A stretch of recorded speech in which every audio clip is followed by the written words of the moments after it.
Jadeveon Clowney, a guy who has the potential to be one of the most dominant and disruptive players in the National Football League, available still in free agency. And one of the big reasons, he had that sports hernia last year, core muscle surgery, had the procedure after the season.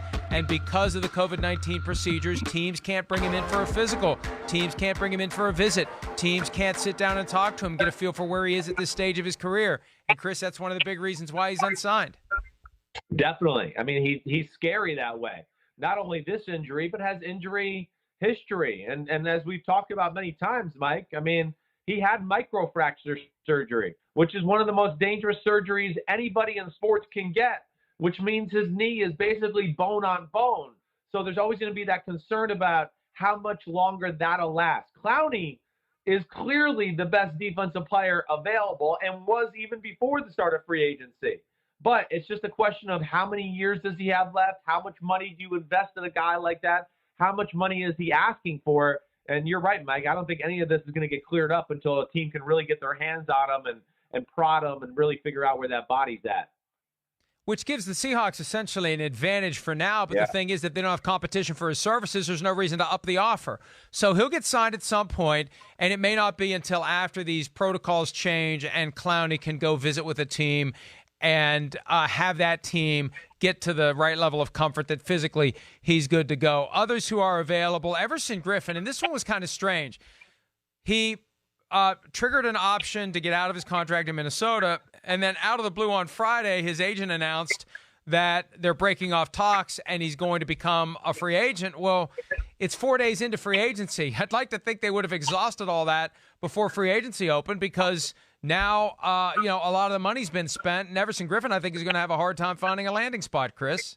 Yeah, you're right. I mean, he'll find a landing spot, but he'll be part of this next wave of guys that get signed. And again, with a guy like him, it's going to be about, what type of money is he asking for on the open market? And I think once he gets a better feel for that, or teams get a better feel for that, he will be signed. Yes, his best years are done, as you and I both know. But he's still a good player. He's good against the run. He's still one of the better pass rushers in football. Not going to sit here and say he's top 5 or top 10 in football rushing the passer anymore, but certainly can add value to any team's front four. And I would think that somebody snags him here in the next 5 to 10 days.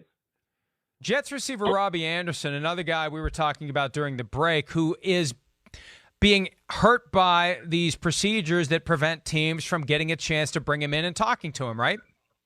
Definitely. I mean, that's the one thing, I heard from one coach in the NFL, like, hey, Robby Anderson, we like his tape. We like everything about him, but we're not going to sign him until we get to meet the guy a little bit. And anybody that follows the NFL knows Robby Anderson's had a few issues off the field, hasn't been perfect that way. And I think teams, this is the example, not necessarily the evaluation, the medical evaluation, but just getting to know the guy. And all right, are we going to be comfortable with him being in our building day after day? Is he going to be a good teammate and a good player that way? All those type of things are what needs to be figured out with Robby Anderson. Hey, and that's one of the other realities teams are going to be wrestling with over the next 31 days. That's when the draft happens some way, somehow, and the teams don't have the luxury of bringing these guys in, going to go see them. All of that has been scrapped leading up to the draft. So you're going to have some guys, Chris, some talented players are going to tumble down the draft because teams didn't get a chance to do their due diligence. Yeah, you're right. I think here this week, though, we'll see the guys who are that second-level free agents that have no big medical concerns. I think we'll continue to see them signed here slowly but surely as the week goes on. Hi, I'm Mike Tirico, and thanks for watching. Make sure to hit subscribe for the latest news and highlights from NBC Sports.